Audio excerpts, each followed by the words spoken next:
folha e quer ir embora. Eu usei um copo aqui. Passei com um copo. Se você quiser usar. Tá. Acho que vou desligar aqui mesmo.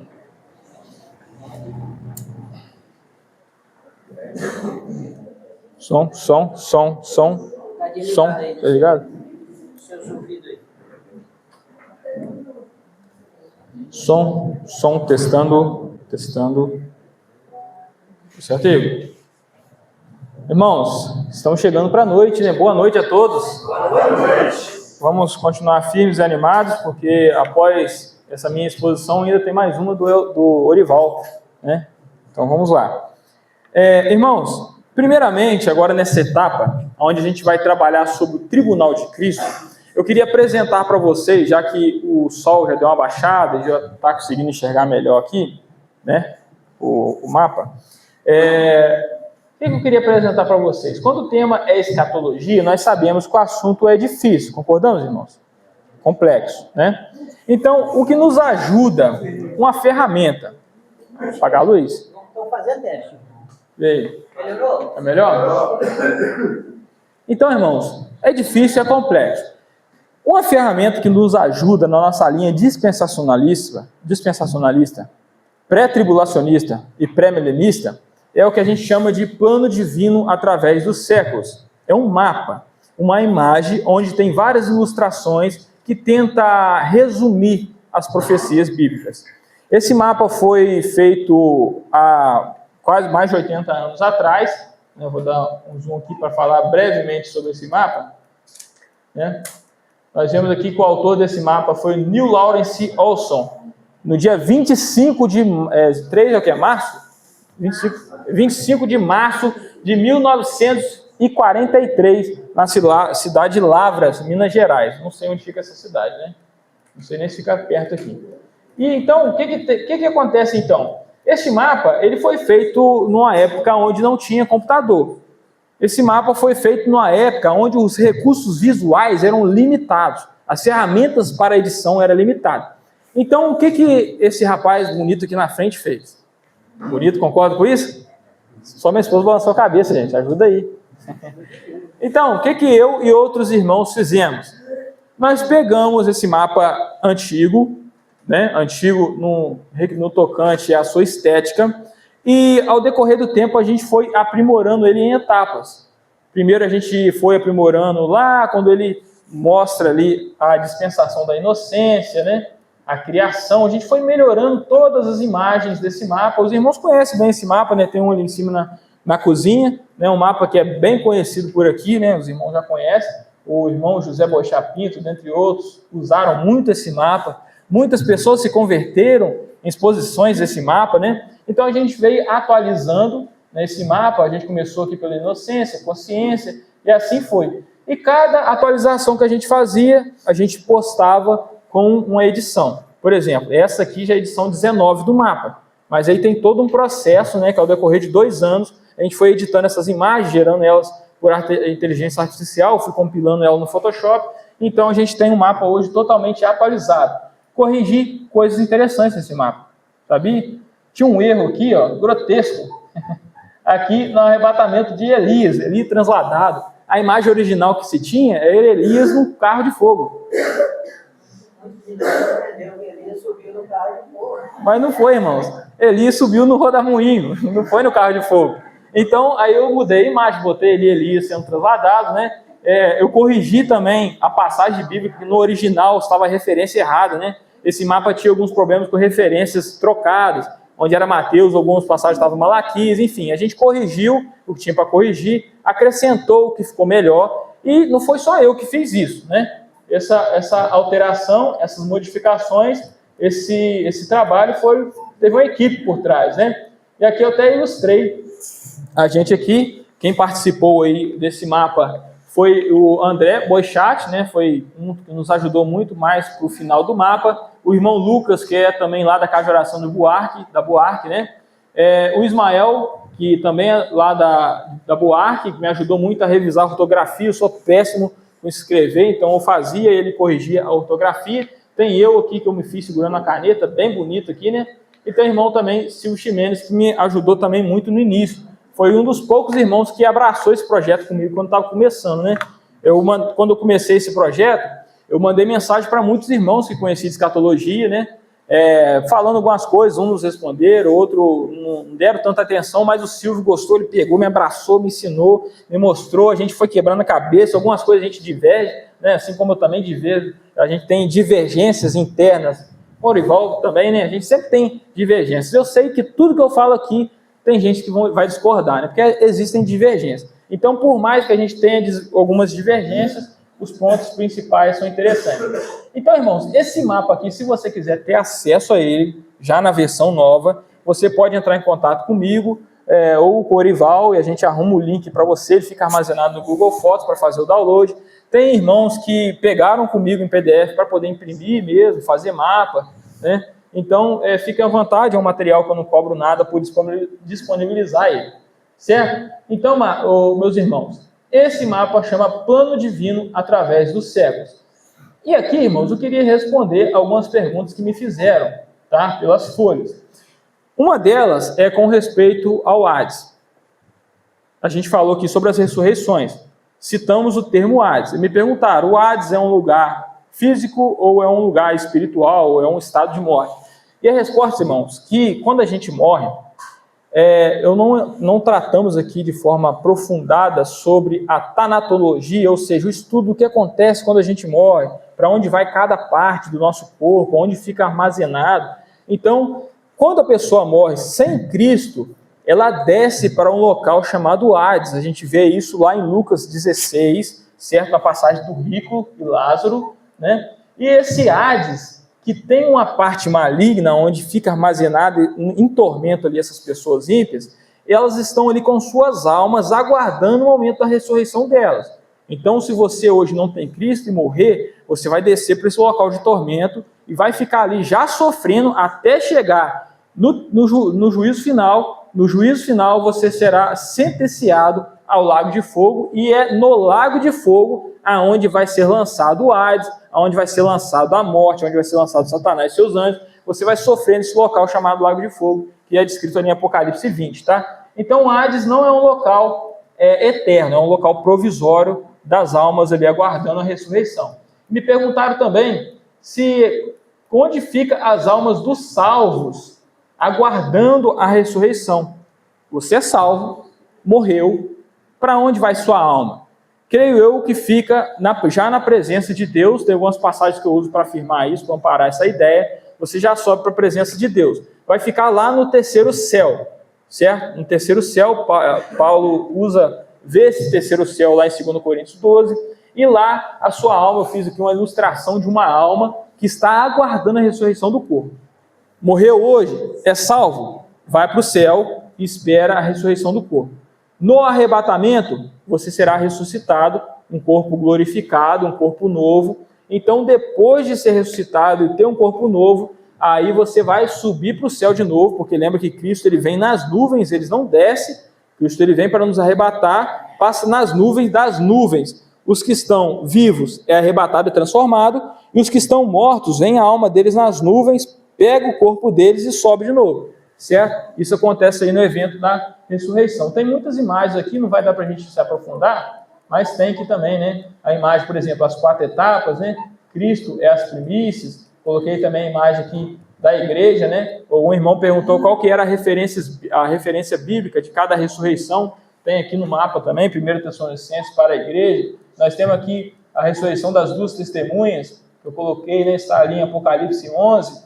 Isso não tinha no mapa original, a gente acrescentou para melhorar a nossa didática, né? A gente tem aqui também os santos da tribulação, né?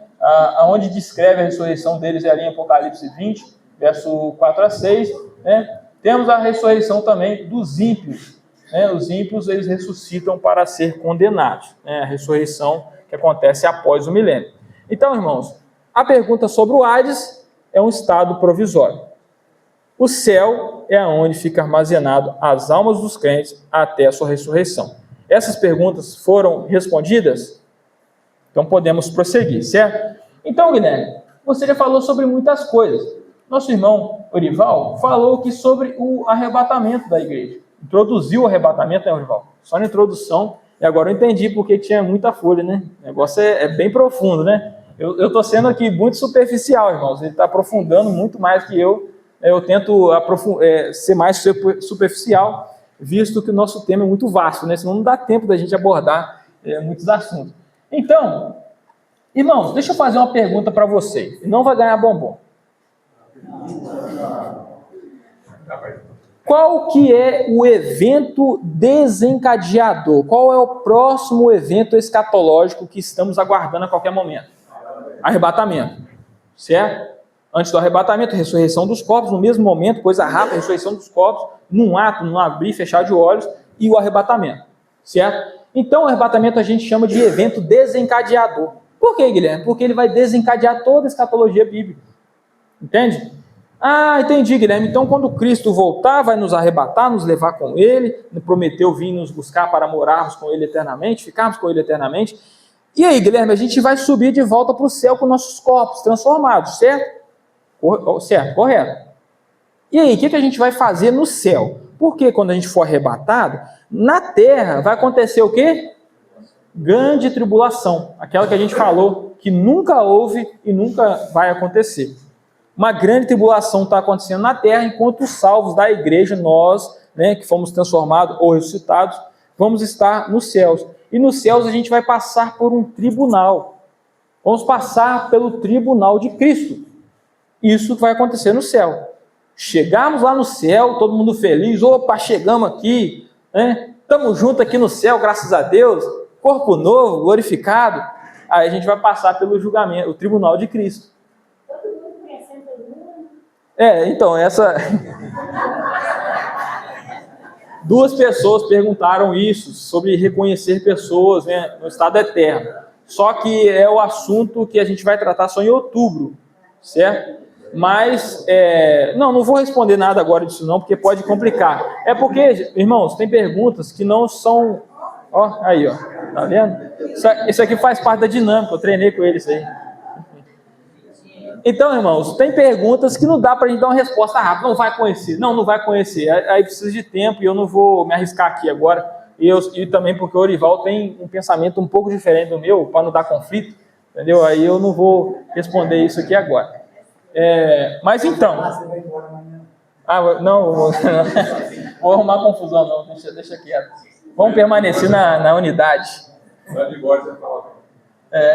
Então, irmãos, quando chegarmos no céu, você vê aqui no mapa que ele tem essas rotas aqui, não sei se os irmãos vão conseguir enxergar. O meu laser, eu acho que está lá em cima, né? Não está aqui, Não, eu tenho outro aqui. Vou pegar o meu laser, que ele é o Plus, é um laser mais forte. Deixa eu ver se eu acho ele aqui, está aqui. Esse laser aqui é o laser para idoso enxergar, né? Um laser mais forte, né? Então, irmãos, aqui nesse mapa, a gente tem até as rotas aqui, tem nomes escritos, mas está muito extenso, não vai dar para vocês lerem tudo aqui, né? Tem as rotas de Cristo voltando, certo? Acontece aqui o rapto da igreja, o irmão muito bem já colocou, né? Um harpazo acontece aqui, coloquei essa imagem, né? Aí vem Cristo aqui, recolhe ali os corpos dos que estavam lá no terceiro céu, né? E eles retornam, tá vendo? Eles retornam para o céu. E chegando lá no céu... Está vindo aqui, passa por todo esse caminho, e aqui tem a ilustração do céu, né? Aqui a gente tem a visão que teve ali João, no capítulo 4 e 5, né? A visão do trono, no capítulo 4 e 5 de Apocalipse, e a gente tem aqui o tribunal de Cristo, né? Que é onde que nós vamos passar. Todo crente passará pelo tribunal de Cristo. Guilherme, onde a gente encontra a passagem? Rapaz, o passarinho gostou mesmo, hein? Gostou mesmo, tá rodando tudo aí. Guilherme, onde a gente encontra passagens falando sobre o tribunal de Cristo? A primeira delas, os irmãos podem abrir a Bíblia e marcar aí, porque ela é curta, ela é interessante marcar. Está lá em 2 Coríntios, capítulo 5, verso 10. 2 Coríntios, capítulo 5, verso 10. Tribunal de Cristo. 2 Coríntios, capítulo 5, verso 10.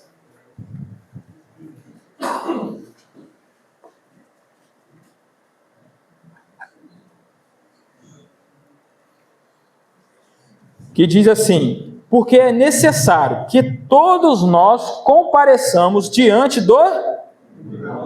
Porque é necessário que todos nós compareçamos diante do tribunal de Cristo, para que cada um receba segundo o bem ou o mal que tiverem feito por meio do corpo. Aqui já responde a grande pergunta: para que serve o tribunal de Cristo? Recompensar os crentes, galardoar os crentes. Ali não é o crente que será julgado, é as suas obras. Tribunal de Cristo somente para crentes. Tribunal de Cristo, julgamento de obras. A gente vê também lá em Romanos capítulo 14, verso 10. Vocês, porém, por que julgam o seu irmão? E você, por que despreza o seu irmão? Pois todos temos de comparecer diante do tribunal de Deus. Então, em algumas passagens na Bíblia, ele fala mais ou menos assim.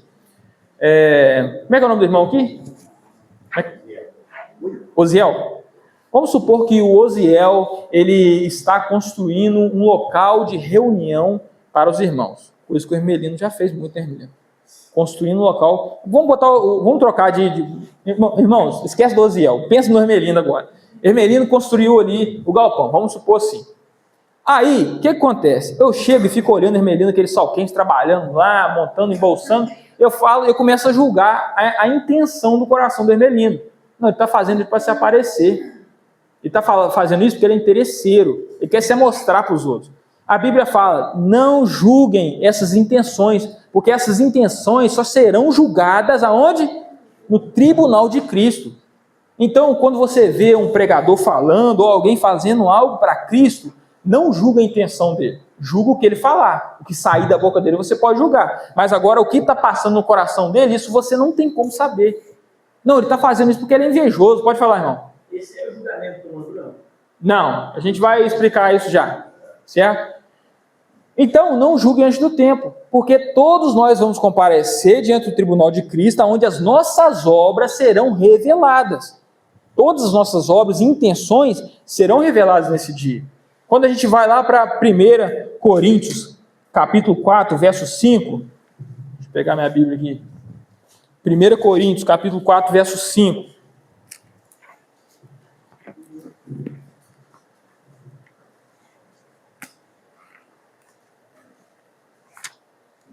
Primeira Coríntios, capítulo 4, verso 5. Quem achou pode ler para a gente aí. Portanto, nada julgueis antes do tempo, até que venha o Senhor, o qual não somente trará plena luz as coisas ocultas das trevas, mas também manifestará os desígnios dos corações, e então cada um receberá o seu louvor da parte de Deus. Então, olha só, não julga nada antes do tempo, não.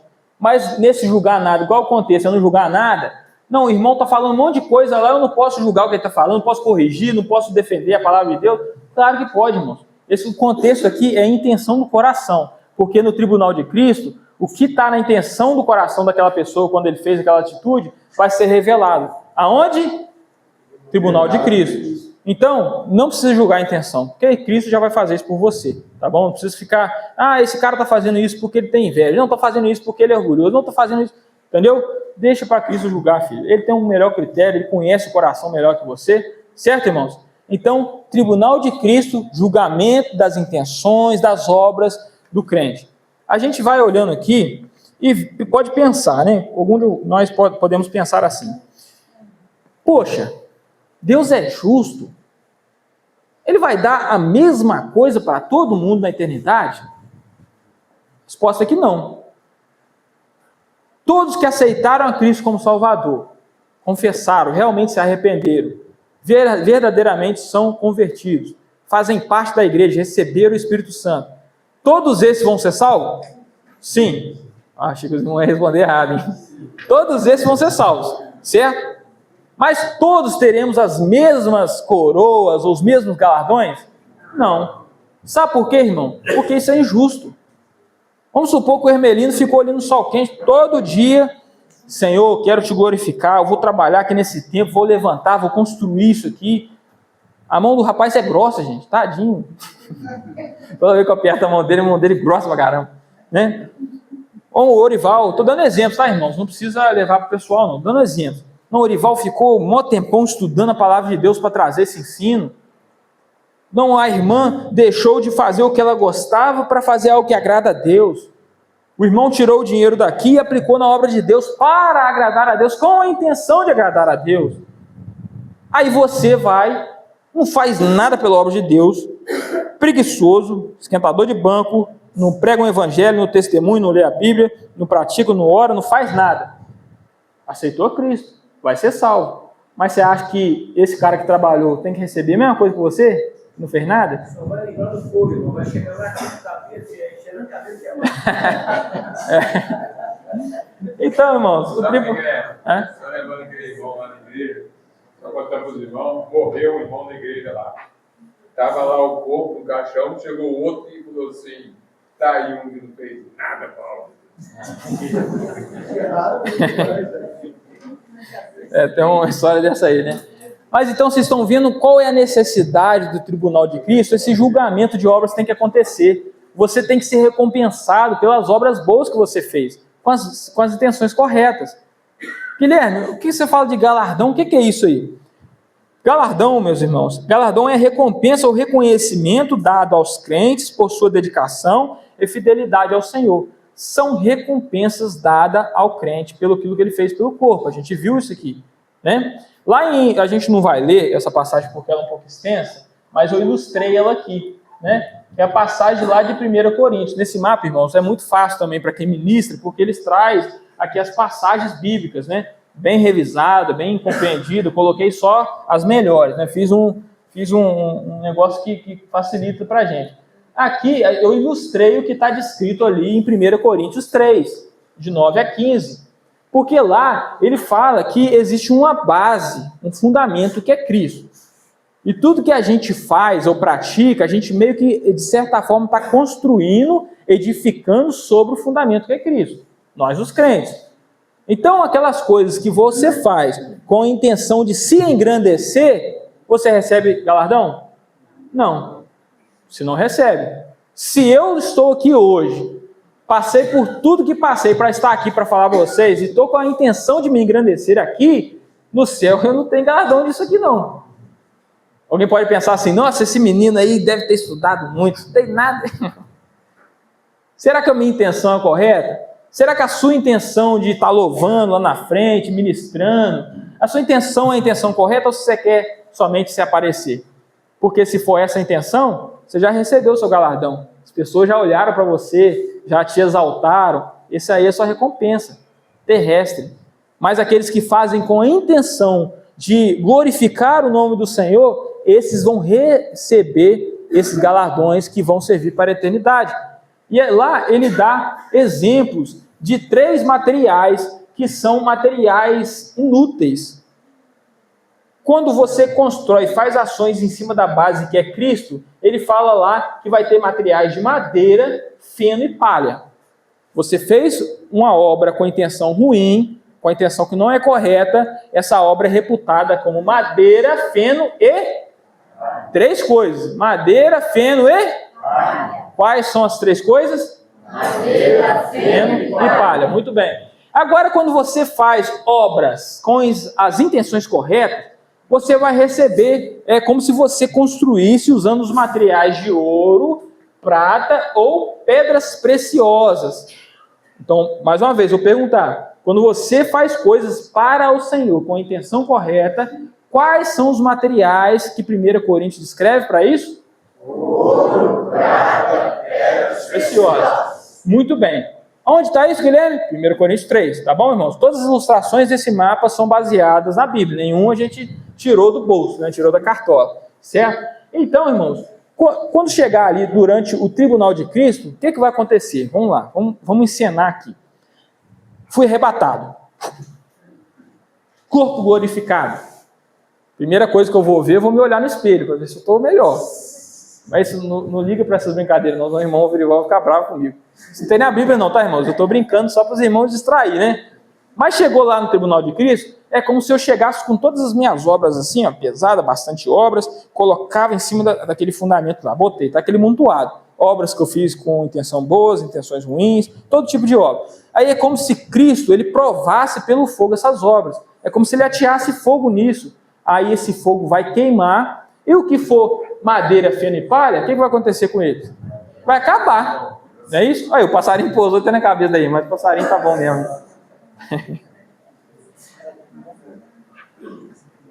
Ela ganhou um bombom. Ah, ganha bombom? Ih, rapaz. Deixa para depois, vamos ver se ela vai responder a pergunta depois para nós. Então, irmãos, intenções ruins vão ser queimadas.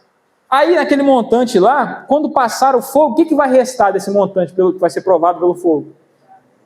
Ouro, prata e pedras preciosas. E é como se Jesus fizesse aqui, ó, isso aqui é o que restou? Toma, filho, isso aqui é só recompensa. Então fala que tem alguns que vão sofrer detrimento nesse dia. A gente não sabe o que é isso, tem até um debate se vai ter tristeza nesse dia, se vai ter alguma coisa, mas em 1 Coríntios fala que o tal receberá detrimento. Porque vamos supor que esse cara ele se converteu, mas não fez nada para a obra de Cristo, igual meu pai falou, né? Esse cara vai chegar lá, o quê? Só com obras consideradas como madeira, feno e palha, vai jogar lá em cima, não vai sobrar nada. Aí que a passagem vai falar, que o irmão lembrou, todavia será salvo como que pelo fogo, né? Aí alguns irmãos não, né? Católicos usam essa passagem para falar sobre purgatório, né? Alguns foram salvos como que pelo fogo, né? Eu já até trouxe um estudo sobre o purgatório uma vez. Então, irmãos, vocês estão vendo que o que é o tribunal de Cristo? No tribunal de Cristo, Guilherme, alguém vai sair condenado ao inferno lá? Vão? E aqueles que não fizeram nada? Continua salvo. Porque quem que segura a nossa salvação? É nós ou Deus? Ou Cristo? É o sangue de Cristo, irmãos. A salvação é um presente, é um dom, não vem de nós, vem de Deus. Então a salvação está garantida em Cristo. Mas galardão, quem que vai garantir seu galardão? Você ou Cristo? Nós também, de certa forma, né? Porque se a nossa santificação dependesse de Deus, então Deus está fazendo coisa errada aí, porque tem gente que não está sendo santificado não, direito não é isso? Então, irmãos, salvação é Cristo. Agora, o processo de santificação diária depende da gente.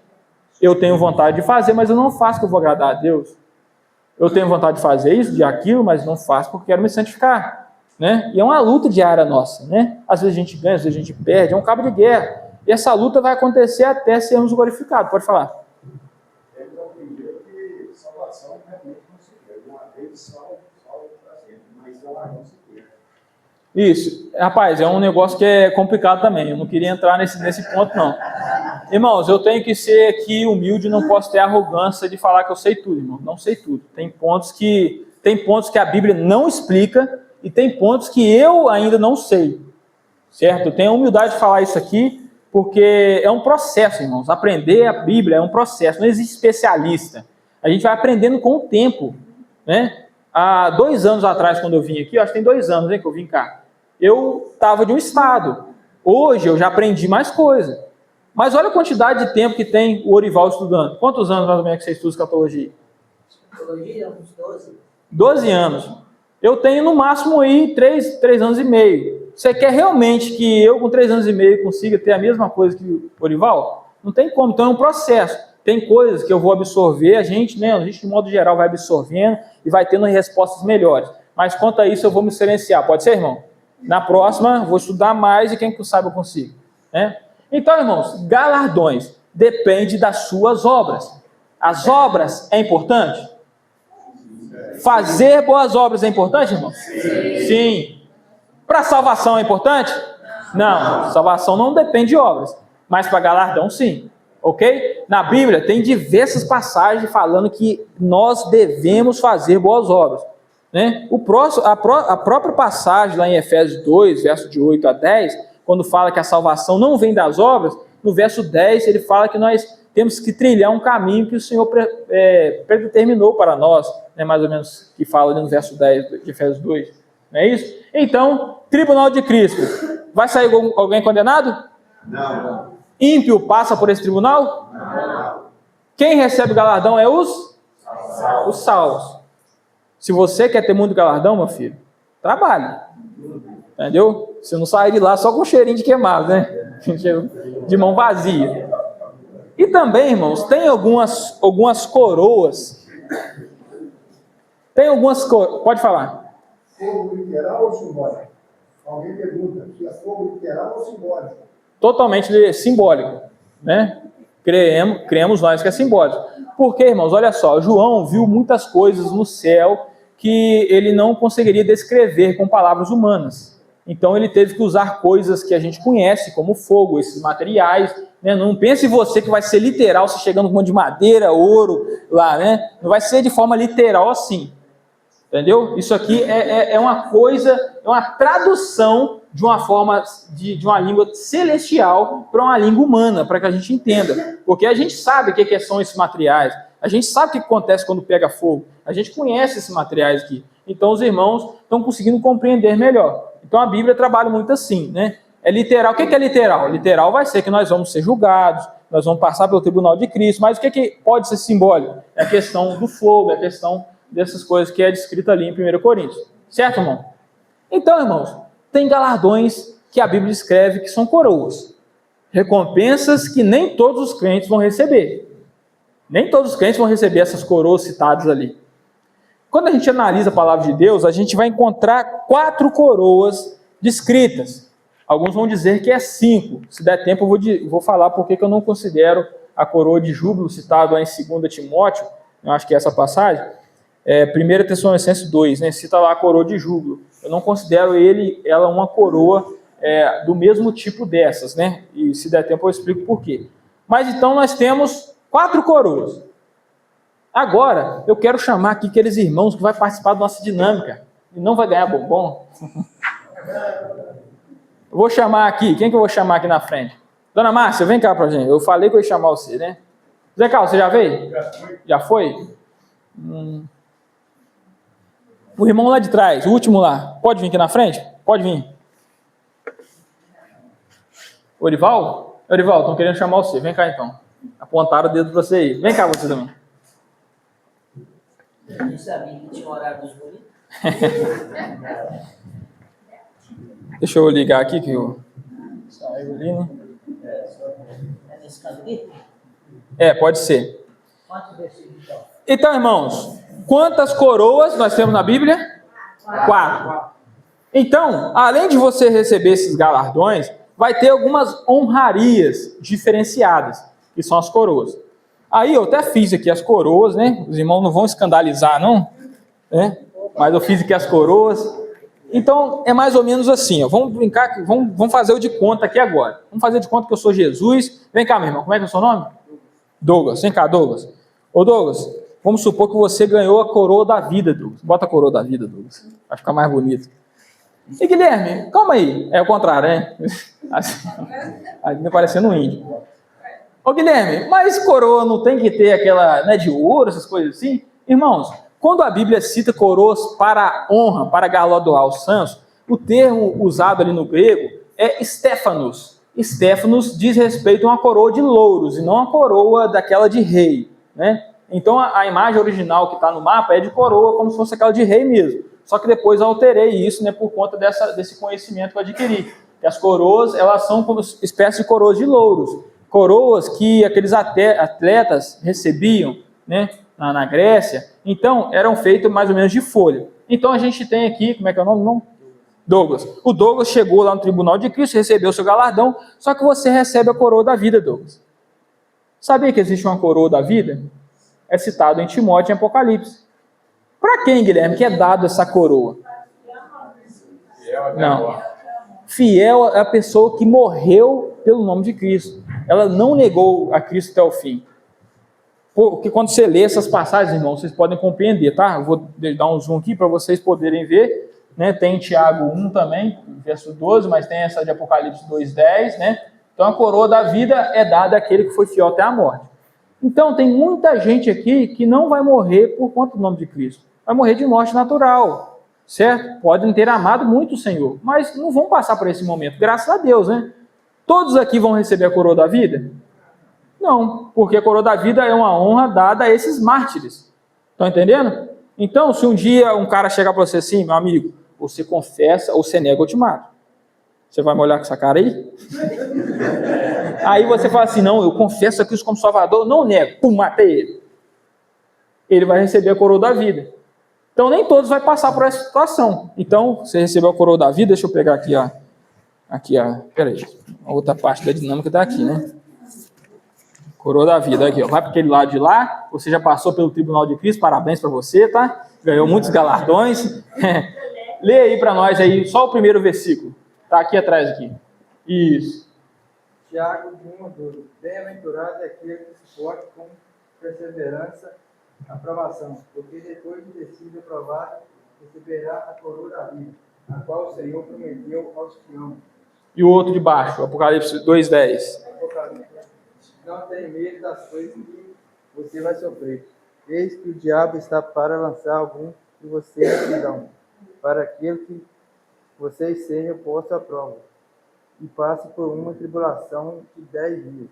Seja fiel até a morte, e eu lhe darei a coroa da vida. Lê só esse final aqui em voz alta, convicção. Seja fiel até a morte, e eu lhe darei a coroa da vida. Então a coroa da vida é dada para quem? Que ele foi fiel até a morte. Agora, irmãos, a segunda coroa que eu coloquei ali é a coroa da justiça. Está escrito ali, então não vai adiantar eu perguntar, né? Mas a coroa da justiça é aquela que Paulo fala lá naquela passagem de 2 Timóteo, capítulo 4, versículo 8. Né? Ele fala que o reto juiz preparou para Paulo. Aqui, meu irmão, vem cá, deixa eu te coroar de uma vez. Né? Tá aqui para você, essa é a coroa da justiça. Coloca a coroa da justiça, vai enfeitar a sua parte de cima do corpo, né? Então, irmãos, ele recebeu aqui, é como se eu fosse aqui o juiz, que é o Senhor Jesus, né? Ele passou pelo tribunal de Cristo, já está com o corpo glorificado, já recebeu os galardões e recebeu essa honra. Essa honra, irmãos, é dita ali que é para quem ama a vinda de Cristo. Será, irmãos, que todos os crentes amam a vinda de Cristo? Tem dúvidas, né, Orival? Deveria, né? Então aqui, ó, nós temos a coroa da justiça. Aqui, ó, passa para lá e pode ler em voz alta para a gente. Chega ali. Timóteo, capítulo 4, versículos 6 a 8. Quanto a mim, já estou sendo oferecido por libação, e o tempo da minha partida chegou. Combati o bom combate, completei a carreira, guardei a fé. Desde agora.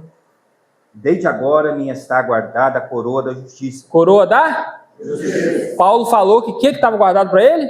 Coroa da justiça. Será que só Paulo vai receber essa coroa?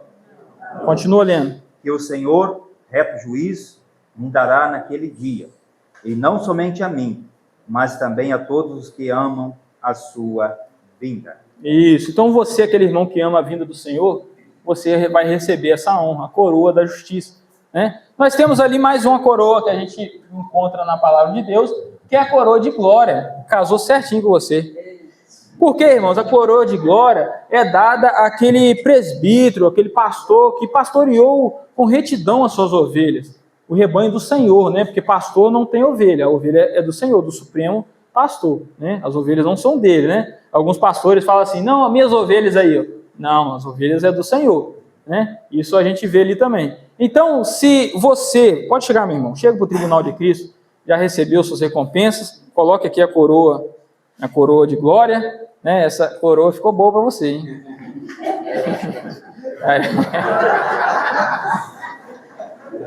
Então, irmãos, a coroa de glória é dada para aquele líder que presidiu bem aquelas pessoas que a ele foram confiadas. Aqueles líderes que não extorquiram das ovelhas, que não apertaram a mão, que não comeram da sua gordura, né? Será que todos os pastores vão receber essa coroa? São poucos, né? Então, irmãos, você que é pastor, você que é líder, você que é presbítero, você que é um líder, dedique-se ao trabalho, sem fazer com a intenção de ter aquilo como se fosse dominador das ovelhas. Não, filho, as ovelhas são de Deus, né? Ele concedeu a você essa oportunidade. Então, essa é a coroa da glória, coroa de glória, né? Está aqui, ó. Leia para a gente aqui, por fazer um favor.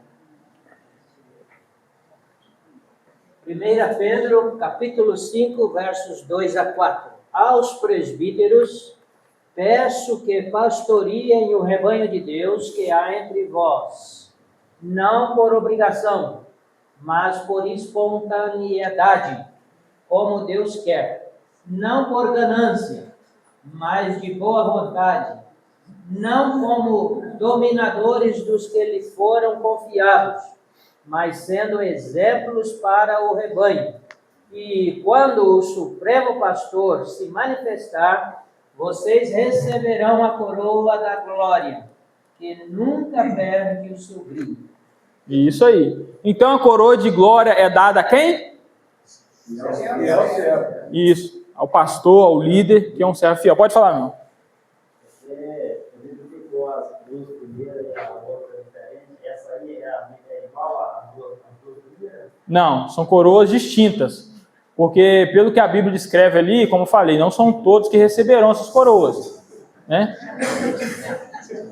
Estou ajudando. A dele, olha, a minha é diferente. Diferente.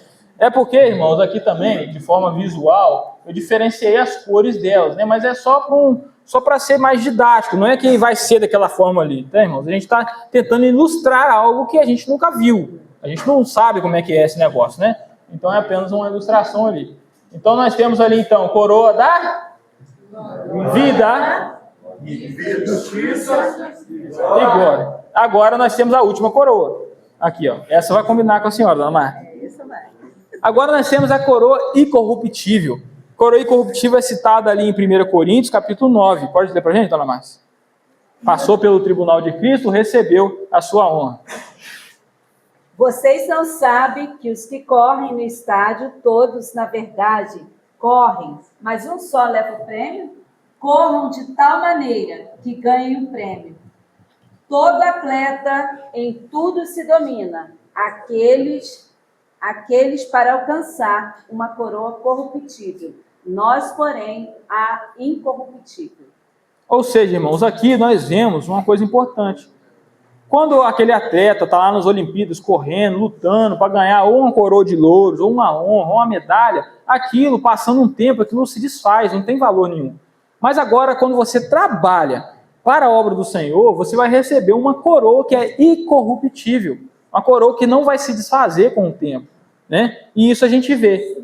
4 coroas. Coroa da vida, justiça, glória, incorruptível. Meus irmãos, muito obrigado. Vocês podem estar deixando ali.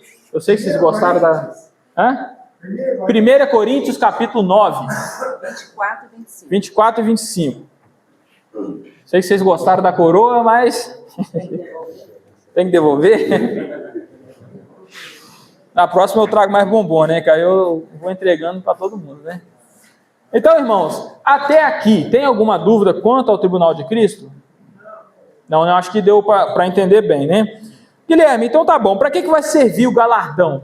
Para que serve essas recompensas que a gente vai ganhar? Vai ter venda no céu, a gente vai poder comprar carro de ouro, andar de bicicleta lá em cima, comprar uma mansão perto da Rio Jordão, né? Comprar uma mansão lá em Jerusalém Celeste. Para que vai servir esse galardão? Irmãos, a Bíblia, com detalhes, ela não dá essa resposta, né? Mas ela nos fala que a gente deve o quê? Ajuntar tesouro no céu. Ela recomenda que a gente guarde, que a gente ajunte esse galardão lá, porque alguma coisa importante vai acontecer que vai depender dele, né? Que vai ser algo bom, mas a gente não tem com detalhes. Mas a gente pode ter uma noção de para que serve esses galardões. Quando a gente vai lá para Lucas e encontra lá uma parábola, a gente vê que lá é descrito, né, a parábola das minas, né? Eu não vou ler porque também é um texto extenso, mas a gente tinha que passar por ela pelo menos no verso 16 a 19. Alguém lê para a gente? Lucas capítulo 19, verso 16 a 19. E veio o primeiro, dizendo: Senhor, a tua mina me deu 10 minas.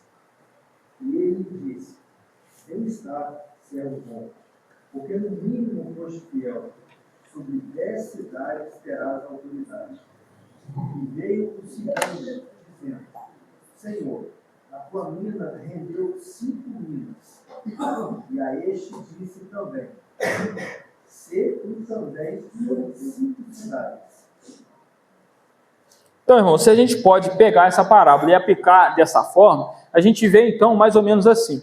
Esses galardões, Deus te deu dom, te deu talento, te deu vida. Dependendo do que você rendeu com esse dom, você vai ser colocado como líder por mais ou menos cidades. E isso a gente encaixa no milênio, no reino milenial, onde Cristo vai reinar. A igreja, nós, os salvos de hoje, vamos estar com o corpo glorificado. Se você fez muito, você vai ter domínio sobre mais cidades, você vai estar liderando sobre mais cidades. É mais ou menos isso que a gente consegue entender. Se você fez pouco, você vai ser uma pessoa, vamos dar um exemplo, vai ser um faxineiro. Dá um exemplo aqui, irmãos. Se você fez pouco, você vai ser um faxineiro. Nada contra os faxineiros, tá, irmãos?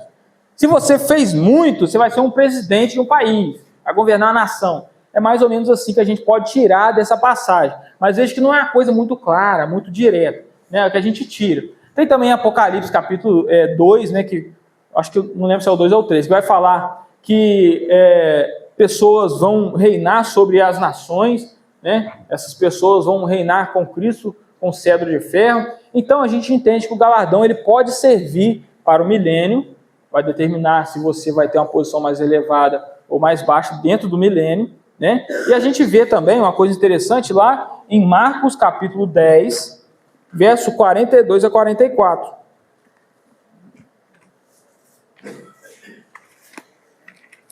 Marcos 10, verso 42 a 44. Que diz assim: Mas Jesus, chamando todos para junto de si, disse: Vocês sabem que os que consideram, vocês sabem que os que se consideram governadores dos povos os dominam e que os seus maiorais exercem autoridade sobre eles. Falando da vida terrestre, né? Tem pessoas mais elevadas que exercem autoridade sobre os menores, né? Aí ele continua aqui. Versículo 43. Mas entre vocês não é assim, ou seja, no reino é diferente, porque ele fala que quem que vai ser o maior? Ele fala assim, ó, pelo contrário, quem quiser tornar-se grande entre vocês, que se coloque a serviço dos outros. Ou seja, quem mais servir agora, vai ter mais depois. Então você acha que você é grande, você é forte, porque todo mundo está te servindo, traz água para você, mas ao contrário, lá na glória, quem vai ser maior é o outro, e não você. Então você quer ser maior? Trabalhe mais, sirva mais as pessoas. Estão compreendendo, irmãos? Então o galardão a gente pode entender que sirva para isso. Guilherme, como é que a gente faz para ganhar galardão? Eu já disse, né, praticando boas obras com intenções corretas. A gente vê lá em Mateus 10, por exemplo, que ele fala que até se você dá um copo de água fria para um servo do Senhor, você vai receber a sua recompensa. Então, irmãos, é qualquer coisa que você faça no seu dia a dia, com a intenção de agradar ao Senhor, com a intenção correta, você vai ganhar a sua recompensa. Certo, irmãos? Estão entendendo? Estão compreendendo? Então tá. Guilherme, aí o irmão perguntou, né? O tribunal de Cristo é a mesma coisa do que juízo final, juízo do trono branco? A resposta é não. Tem diferenças muito grandes nesses julgamentos. Tribunal de Cristo é para julgar o crente ou a obra do crente? A obra do crente. Julgamento final ou juízo do trono branco, em Apocalipse 20, é para sentenciar os condenados. Ninguém sai de lá salvo. Todos que vão passar pelo tribunal, pelo juízo final, vão ser condenados ao lago de fogo. Certo? Tribunal de Cristo para obras. Juízo final, sentenciamento dos não salvos.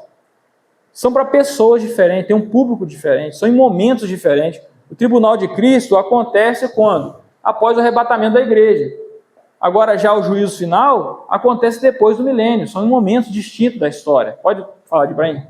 Condenação não são todos iguais também, não. Não, tem níveis de condenação também, tá, irmãos? A gente vê essas coisas que nos dão essa ideia ali nos evangelhos, vai falar sobre as cidades, eu não lembro de qual, então não vou citar, mas a gente vê também que os condenados nem todos vão ser da mesma forma, uns vão sofrer mais do que os outros. Ainda mais aquele cara que estava num local que todos pensavam que ele era de Deus e ele fez ao contrário. Aquele que fala, Senhor, Senhor, em teu nome eu profetizei, fiz isso, fiz aquilo, e o Senhor vai falar, rapaz, faça de mim porque eu nunca te conheci. Eu creio que para esse será um pior, porque o único momento em que, poucos momentos em que Jesus ficou irado à sua vinda aqui, foi quando? Ele ficou bravo, pegou chicote lá no templo, quando o pessoal estava vendendo lá, trabalhando, ou seja, pessoas que estão envolvidas com a obra de Deus, mas eles destroem ela por dentro. Essas pessoas estão mais próximas à luz, recebem uma condenação maior também. Os certo? versículos que ajudam um pouco quanto a isso são aqueles que o Senhor Jesus Cristo falou, aí de ti corazinha, aí de ti sai. Isso mesmo, né? Que fala dentro de Sodoma e Gomorra, lá haverá menos de corpo para os de Sodoma e Gomorra do que para nós. Né? Isso. Então, quanto mais a pessoa chega perto de Cristo e não é salvo, mais essa pessoa vai ser responsabilizada e condenada. Mas eu penso que não é bom você querer ir para lá, não. O negócio vai ser feio para todo mundo, né? O negócio lá vai ser complicadíssimo. E aí, irmãos, para finalizar, a gente tem aqui algumas passagens que falam que nós não passaremos pelo juízo. Porque o julgamento da nosso destino eterno não vai ser após a morte, vai ser em vida. A gente decide se a gente vai morar eternamente com Cristo ou vai ficar eternamente no lago de fogo, é em vida. A oportunidade é hoje. Então, se Cristo já morreu no seu lugar, já pagou pelos seus pecados, você não vai precisar passar de novo pelo julgamento para ver se vai ser salvo ou não. Porque tem gente que acha isso. Acha que quando morrer, vai chegar lá no lugar que vai ter uma balancinha. Não, aqui você fez muito bom, aqui você fez muito mal. Aí qual que pender, você vai ser mandado ou para o céu ou para o inferno. Não é assim que funciona. Isso é só no Chaves, né? No Chaves é assim. Né? No Super Mario tem uns negócios assim. Mas a realidade é que hoje você pode decidir a sua morada eterna. Creia com o coração, confesse com a boca e creia com o coração. Lá, Paulo vai falar, o cara vai perguntar, o carcereiro, né? O que eu posso fazer para alcançar a salvação? Creia no Senhor Jesus e será salvo, tu e tua família, né? Tu e tua casa. Então, irmãos, para ser salvo, não depende de obras, mas no tribunal de Cristo, lá vai ser julgada as suas obras e vai depender disso para você ter mais ou menos galardão, né? Aí ele vai falar assim, ó, Romanos 8, verso 1. Portanto, agora nenhuma condenação há para os que estão em Cristo Jesus. Não há mais condenação para você, meu filho, se você já creu em Cristo. Amém, irmãos? Amém. Irmãos, tem alguma pergunta, alguma dúvida relacionada ao assunto? Pode falar. Falando ainda sobre a finalidade dos galardões das coroas. Sim. Só lembro aqui, por exemplo, em Apocalipse 19, quando ele faz a descrição da igreja como noiva já ataviada. Sim. Ela está prestes a descer com Cristo para o milênio, certo? Sim. Esse apronto da noiva, esses atavidos, só uma opinião sua, eles seriam o resultado desses galardões recebidos lá no... Isso, né? É dito lá que eles vão receber linhos, e linhos é a justiça dos santos, né? Tem muita coisa ali em Apocalipse, né, irmãos? É precioso.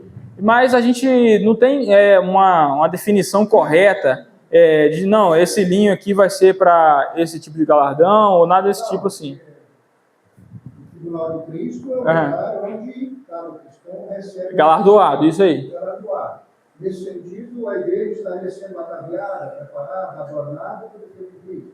Isso, podemos dizer que sim. Né? Ajuda aí, Orival. É aplicável. É aplicável, né? O Orival respondeu por mim aqui. Obrigado, Orival. Vai ganhar um bombom ele, gente? Tem que ganhar, né? Irmãos, vamos fazer umas perguntinhas para vocês ganharem mais um bombom, que eu tenho que acabar com eles. Ah, coroa de júbilo. Se você ler, irmãos, lá em 2 Timóteo, capítulo... Então, vou comentar aqui, hein? Deixa eu achar aqui. 1 Tessalonicenses 2, 19 a 20. Ele vai falar assim, ó. Pois quem é a nossa esperança, ou a alegria, ou a coroa em que nos gloriamos? Na presença de nosso Senhor Jesus Cristo na sua vinda. Ele está falando, Paulo está dizendo mais assim, vou parafrasear. Quando Cristo retornar e eu chegar lá no tribunal de Cristo, quem que vai ser minha alegria lá? É vocês, Tessalonicenses. Porque eu, Paulo, fiz muito por vocês. Então eu vou receber a recompensa disso. Então vocês, para mim, vocês são minha coroa de júbilo. Então eu entendo que ali é uma linguagem figurada, no sentido, não é no mesmo sentido daquelas 4 coroas ali, né? Mas vai ter pessoas que vão colocar também aí a coroa de júbilo, né? Mas aqui na passagem afirma que a coroa de júbilo, para Paulo, seria os Tessalonicenses ali, pelo qual Paulo trabalhou por causa deles, certo? Irmãos, quantas coroas? 4. Agora você vai levantar sua mão para responder. Coroa incorruptível é dada para o... Levanta, pode falar, eu vou ter que dar um bom para ele, né? Deixa eu pegar aqui, ajuda aqui, entrega para ele aqui, entrega para ele aqui. Não, bom, tá ficando só os ruins agora, hein? Só os duros. Para ele ali. A coroa de glória, irmãos. Levanta a mão. Vai responder não. Levanta a mão. Ó, já levantou. Você é fiel, você é fiel. Isso aí. Aqui, ó. A coroa da justiça é dada para quem? Olha lá, o irmão lá, ó. Quem ama a vinda de Cristo. Isso. E tem a coroa de agora. Coroa da vida é dada para quem? Olha lá, a irmãzinha levantou. Isso, parabéns, olha lá. Vou dar até 2 bombons para ela, 2 duros. Não, peraí. Dá um melhor para ela. Irmãos, então a gente vai encerrar por aqui, porque senão vai acabar meus bombons. Espero, irmãos, que esses ensinos tenham sido proveitosos para todo mundo, tenham sido muito de utilidade para todos, né? Para esclarecimento. Eu sei que é algo que não se aprofunda tanto, mas que possa trazer conhecimento para os irmãos, né? E se alguém tiver alguma dúvida, querer pegar aqui ou falar alguma coisa, depois pode me procurar. E a gente também tem vídeo no YouTube, tá? Quem quiser assistir lá os meus estudos sobre escatologia, eu faço estudo muito tempo a respeito do mapa, né? É só procurar lá Guilherme Travassos, Plano Divino ou Escatologia Guilherme Travassos, você vai encontrar lá alguma coisa, certo, irmãos?